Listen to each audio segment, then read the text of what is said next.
Buenos días, amigos y amigas de Flaxo Radio. Nos encontramos en un especial más y en esta ocasión nos acompaña el escritor Carlos Luis Ortiz Moyano. Carlos, bienvenido a Flaxo Radio. Hola Gaby, para mí es un gusto estar aquí compartiendo contigo, gracias por la invitación. Vamos a empezar con un texto de Carlos Luis. Este es uno de mis preferidos. Se encuentra en Biografía del Espejismo. Entro en la poesía abierta como el sol de la Toscana desconocida, como el carguero evaporado en muelles jamás vistos, jamás alcanzados. Entro en la poesía para adormecerme. Un segundo. En medio de una procesión de antorchas, en pueblos solo imaginados, donde habré vivido con otro nombre, bajo otro aspecto, donde habré estrechado empresas irreales. Entro en ella como el exilio entra en la ansiedad de quienes se quedan. Entro en la poesía como entrar en el vaso más próximo, en la angustia perpleja frente al curso de los toboganes. Entro en ella sin carnada, para lastimarnos, bajo el río. Muchas gracias, Carlos Luis. Qué gusto tenerte aquí en Flaxo Radio. Sabemos que acabas de presentar tu último libro, Memoria y Vértigo. Cuéntanos de qué se trata Memoria y Vértigo. Sí, bueno, ya va a ser un año de lo del libro. En marzo se cumple un año del libro. Ese libro está dividido en 3 partes, tiene que ver con el tema. Su nombre es muy delator, Memoria y Vértigo, ¿no? La memoria como la que hace de nosotros todo un inventario vital, y el vértigo, que es esa sensación que sienten los seres humanos frente a los nuevos tiempos, a este mundo contemporáneo. Entonces, el libro es un canto a Mnemosyne, que es la diosa griega de la memoria, y claro, con ciertas inmersiones en mi vida particular, digamos, no en una poesía de la experiencia, si se quiere, pero sí en una especie de inventario personal y relacionado con lecturas también que van dándose en el camino y van dándome esa visión del libro en sí. Ajá. Podemos encontrar este libro en la Casa de la Cultura, ¿verdad? En la Casa de la Cultura, sí, en el Fondo de Cultura Económica también está. Entiendo que Mnemosyne tiene mucho también del curso en griego, ¿no? Ajá. Sí, ¿cómo fue esta experiencia para lograr también encontrar, es de alguna manera un reconocimiento a la tradición, a estas imágenes de los griegos? Mira, o sea, en lo que yo escribo siempre va, o sea, lo que yo escribo hasta ahora, los libros que yo tengo publicados, dentro de esos libros siempre va a haber una relación, una referencia a lo que estoy leyendo en aquel momento, ¿no? Y obviamente el mundo griego siempre me ha fascinado. Y Mnemosyne es básicamente sí, es como un homenaje a la épica, pero no necesariamente en este caso ya traído a la poesía del libro, a la épica clásica, sino a la épica contemporánea, a las derrotas, a los fracasos, a los triunfos de los seres humanos, en los que yo encuentro, y eso relacionado igual con el ritmo de las ciudades, encuentro yo formas de ir creando imágenes y poesía. Entonces, los griegos entran, ahí hay textos en los que hago referencia incluso al rock nacional argentino, hago referencias a escritores españoles, a escritores latinoamericanos. Entonces es más bien un diálogo, es un diálogo con mis lecturas. En el caso de Mnemosyne, ¿no? Es un homenaje a Grecia, a los dioses, a los héroes, pero traído al mundo contemporáneo y a mis propios demonios. ¿Qué otra tradición reconoces en tu trabajo, en estas lecturas que te han ayudado y estos mundos que has recorrido para lograr tu poesía? Sí, mira, más bien me gusta romper con las tradiciones. Si tú me preguntas tradición, yo más bien te respondería que podría tener influencias, ¿no? Y estas influencias están muy marcadas por lecturas, en el caso poético, por lecturas de los modernistas, de los posmodernistas, de los simbolistas, ya viniendo al tiempo más cercano a nosotros, ni tan cercano, ¿no? La década de los 40 es muy importante en Estados Unidos para mí comprender esa visión de ciudad, ¿no? Los beatniks, la narrativa en sí. Entonces todo se va convirtiendo en un cuerpo medio híbrido, ¿no? Una transgresión del lenguaje, si se quiere, Pero siempre yo mantengo, y eso será como una especie de oído musical, mantengo un lirismo en casi todos mis libros, ¿no? En ese caso, podría yo decir que hay una tradición no necesariamente relacionada con la métrica y con el verso totalmente rígido y sometido a grandes, qué sé yo, Métricas. métricas, pero sí mantengo una relación muy, muy fuerte con el ritmo, ¿no? En todo la poesía debe ser musical para mi sentido. Y de ahí, para mi forma de ver, pero de ahí ya se va involucrando con todo lo que yo puedo ver, conocer, respirar. Pero sí, tradición más bien no, más bien me veo influenciado por muchas lecturas y por muchos movimientos literarios y artísticos de vanguardia del siglo XX. Recorriendo estos autores, ¿a quiénes tienes más presente? Por ejemplo, un día como hoy. Por ejemplo, digamos que me coge por temporadas. Yo estaba leyendo hace 2 semanas Apollinaire y estaba metido en todos los años locos, los años 20 en París. Entonces estaba leyendo Apollinaire, estaba leyendo Cocteau, al mismo tiempo estaba viendo películas relacionadas con aquella época, con el expresionismo. Estaba metido viendo películas sobre Modigliani, ¿no? Los amantes de Montmartre. Pero si me dices un autor en particular, siempre retorno, por ejemplo, a la lectura de César Vallejo, siempre retorno a la lectura de Vicente Huidobro, siempre retorno a la narrativa de Queroj. Entonces estoy en una constante búsqueda siempre, siempre retorno a los latinoamericanos, estoy metido mucho en la literatura argentina.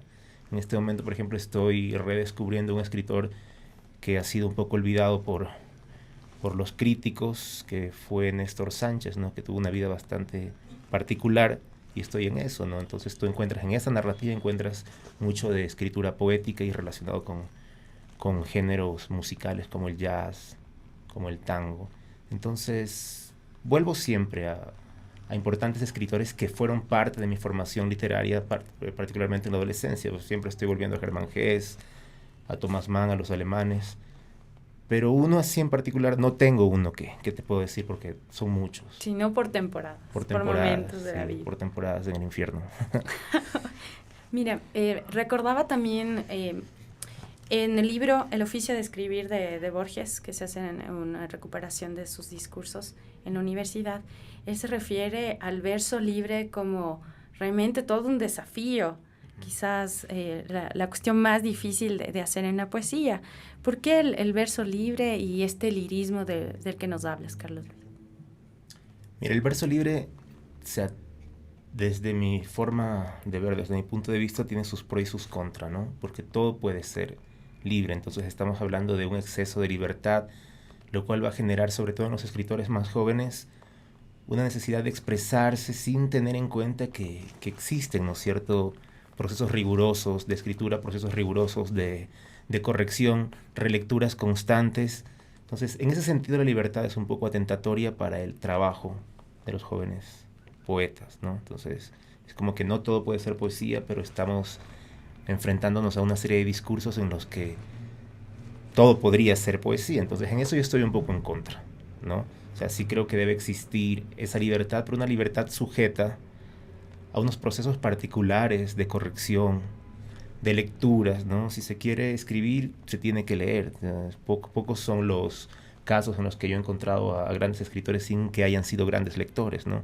Primero han sido grandes lectores y luego a la par han sido grandes escritores y paralelamente grandes descubridores de historias nuevas, de personajes nuevos. Entonces, es importante mantener, ¿no es cierto?, un estilo particular, pero no alejarse de lo que es la literatura en sí, ¿no? De lo que son, no los conceptos, pero de lo que son los fondos de la literatura, ¿no? El trasfondo particular relacionado con, qué sé yo, con lo que se está viviendo actualmente, con un contexto determinado. O sea, no es escribir por escribir, ¿no? Nosotros podríamos decir que escribíamos poesía a los 13 años.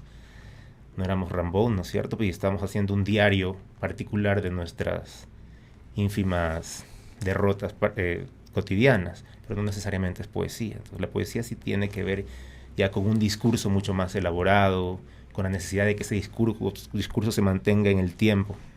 No creo que sea muy fácil, ¿ya? Entonces... Tú le dijiste a Jorge Martillo en entrevista, cito, yo creo que el ser poeta te lo vas ganando en la calle como en la biblioteca. Exacto. Mira, esa entrevista es ya hace algunos años, creo que en el 2009, y ahora que voy a Guayaquil voy a retomar esas calles.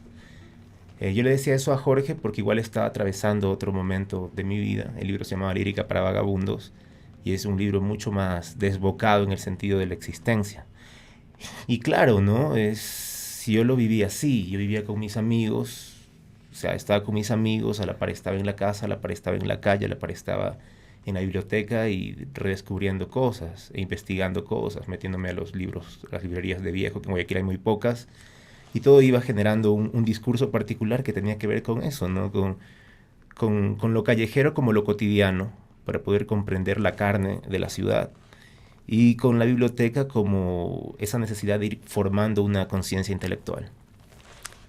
Tenemos en la obra de Carlos Luis, solo voy a mencionar un par de ellas, en 2009 El niño alucinado, en 2011 Lírica existencial para vagabundos, en 2012 Biografía del espejismo, Zigzag del solitario. ¿De qué año es esto, Carlos Luis? Mira, Zigzag del solitario es del 2006, lo terminé de escribir en el 2005. Ese libro tiene una historia particular porque tuvo un premio en el Jorge Enrique Adún de poesía que nunca más lo volvieron a lanzar. Ese premio solo fue una sola vez. Y lo publicó Machete Rabioso. ¿Tú eres parte del grupo? Fui parte, ya no existe el grupo. Ya ok, Machete Rabioso. Quedó la amistad con algunos, no con todos.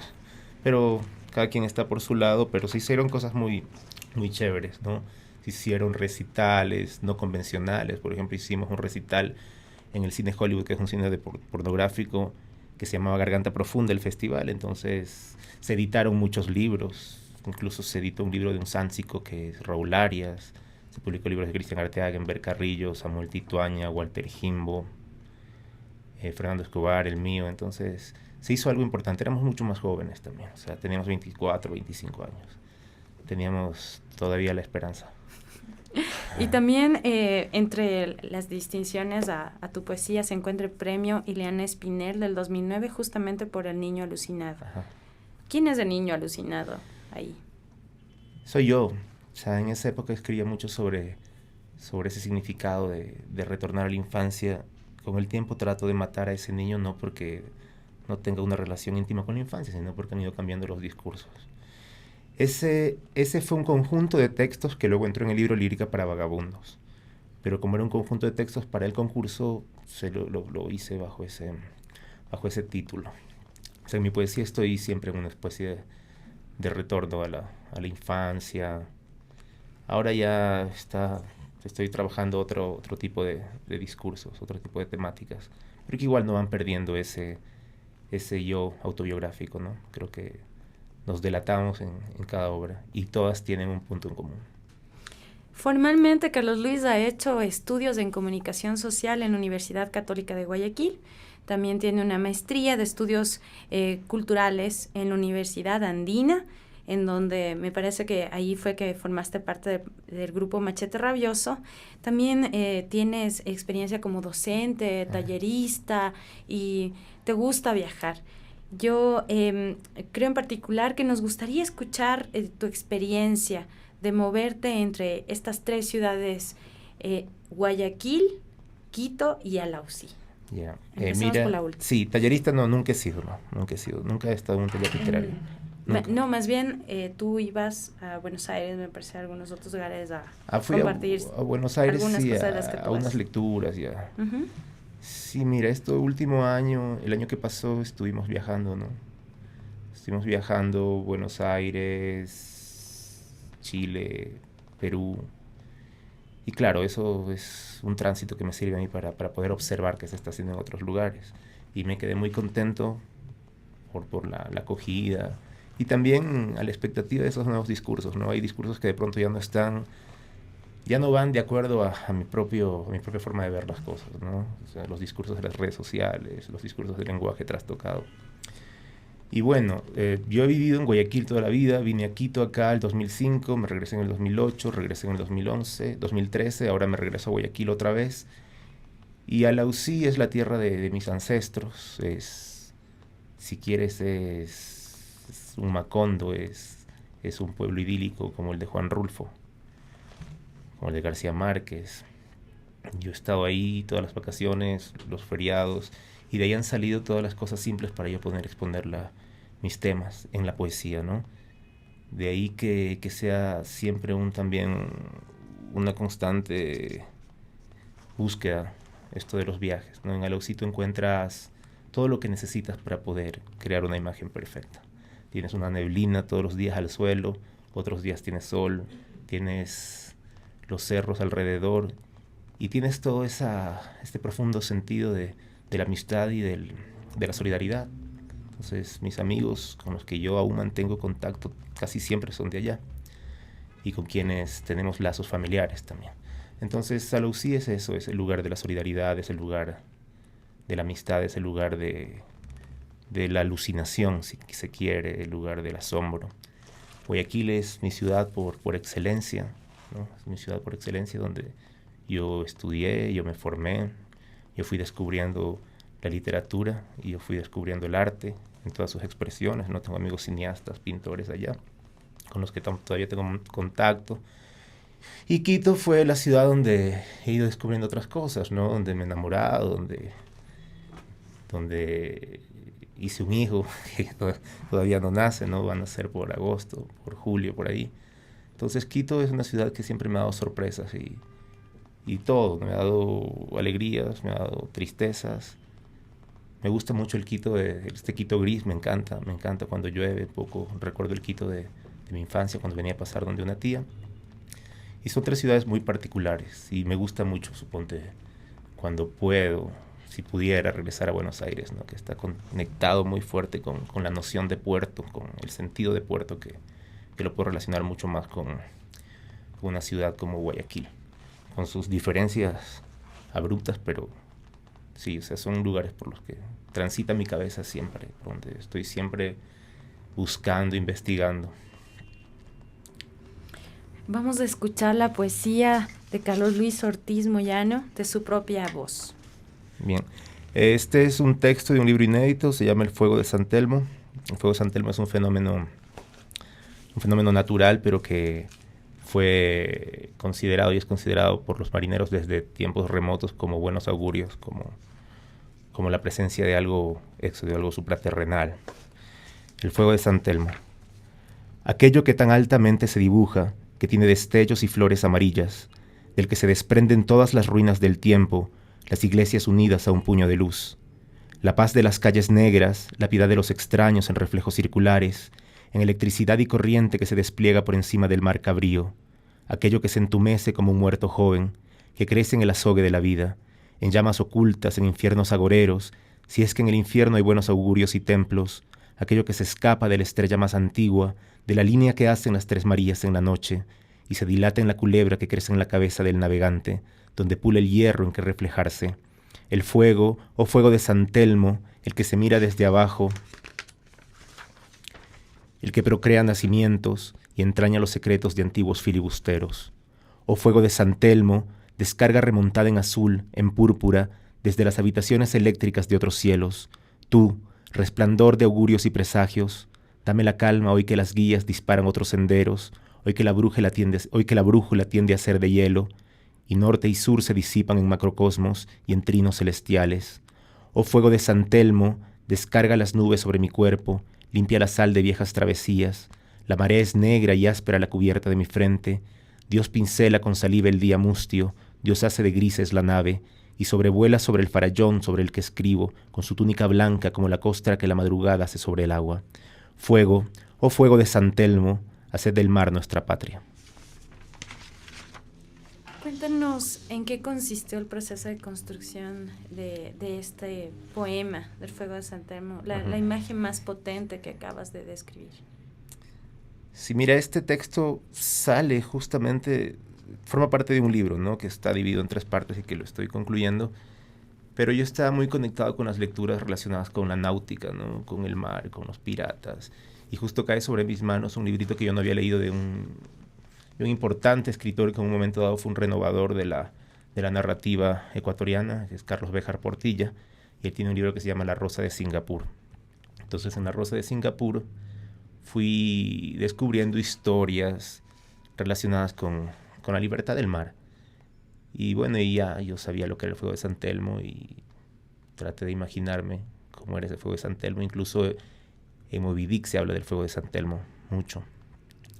Y obviamente era el fuego de San Telmo relacionado con ese significado del fuego de San Telmo, ¿no? Como buenos augurios, como luz, como paz, si se quiere, después de una especie de tormenta, ¿no? Entonces va por ahí, tiene una conexión muy fuerte con el significado, con la inmensidad del mar. Sigamos escuchando a Carlos Luis y su poesía. Bien, un cortito o un larguito. Lo que tú gustes, Carlos Luis. Perfecto. Este poema se llama Ilona, que es en homenaje a Álvaro Mutis, creador de la saga de Macrobel el Gaviero, un importante navegante vagabundo. Ilona era una de sus compañeras más queridas. Ilona. No hay días que consuelen su espina en vientres maternos ni en escape de padre a media tarde. Hay un punto en el pavimento sobre el que se concentran los días helados en el pie del viajero incesante, en el ocio que no calma dentro ni afuera. Hay cansancio y penitencia en las aguas del cielo, y hombres oscuros relegando sus sombreros a los sueños de nieve que no existe, a espadas de aluminio que son el corazón enterrado de héroes enmohecidos. Solo los caballos saben del sueño de los hombres, solo los caballos guardan el secreto del viento y las batallas del rocío en el páramo, porque hay días que se encienden en la tierra baldía de la esperanza, y marinos embravecidos rezan a los tucanes sus secretos, y especies marinas piden a los bañistas que abandonen sus riberas, que no se ahorquen en sus aguas. Hay divagaciones que son el lenguaje del océano, o miradores donde recordar el mundo que ahora se escapa del hueco blanco de las manos. No hay días que consuelen su espina en vientres maternos, ni en escapes de padre a media tarde. En Panamá simularon los aviones ser prostíbulos donde acurrucarse de los fríos inviernos de Finlandia, aparentando ser búnkeres donde escaparse del mundo como adolescentes eternos o eternos delirantes. El corazón es tuerto y se contenta a veces con los minerales que inventen sus riberas. El corazón es un reloj con manecillas antiguos que se han quedado en ese ámbito paralelo, que es la casa de la infancia, o en la loma de donde despegaron los albatros, a mares antiguos, mares salvajes, al barco enmaderado en los muros, pero los mares no pueden disecarse, ni siquiera para emularlos. Se mueven con nuestras vidas a todas partes. El corazón es tuerto, porque solo mira lo que quiere. Porque es esa necesidad de llenar ese vacío, ¿no? Qué sé yo, de darle cuerpo al otro ojo. Entonces se va llenando ese vacío con lo que uno quiere, con lo que a uno le guste, con lo que uno ama, ¿no? Por lo que uno siente pasión. ¿Dónde te ves mañana, Carlos Luis? Porque nos has comentado que cambias de nuevo de rumbo, vas al puerto. ¿Dónde te ves mañana? No tengo una visión de aquí a 10 años, no por ser pesimista, sino porque creo mucho en lo que se va labrando a diario. Pero mi futuro inmediato está en Guayaquil, con mi compañera, con mi nene que está ahí en la barriga de ella. Y de ahí, labrándonos mutuamente. Decía, hay un libro, un título hermoso de Paco Tobar García que se llama La Luz Labrada. Entonces, eso, labrando la luz.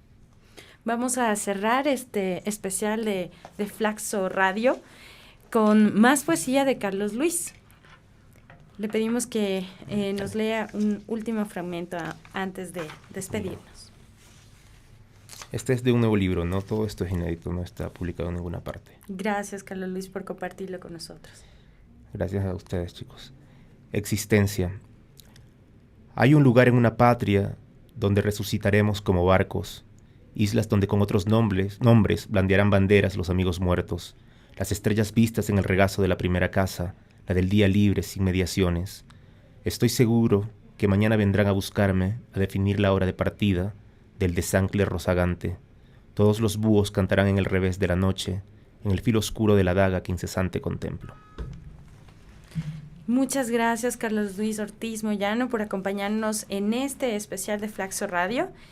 Cuéntanos, si queremos continuar leyendo parte de tu trabajo, vamos obviamente a buscar la obra en las librerías locales, también se encuentran en otras de la ciudad, pero tienes, me parece, una página, algo que pueden consultar. Mira, el primer libro ya no queda, ya no queda nada. Tendrán amigos.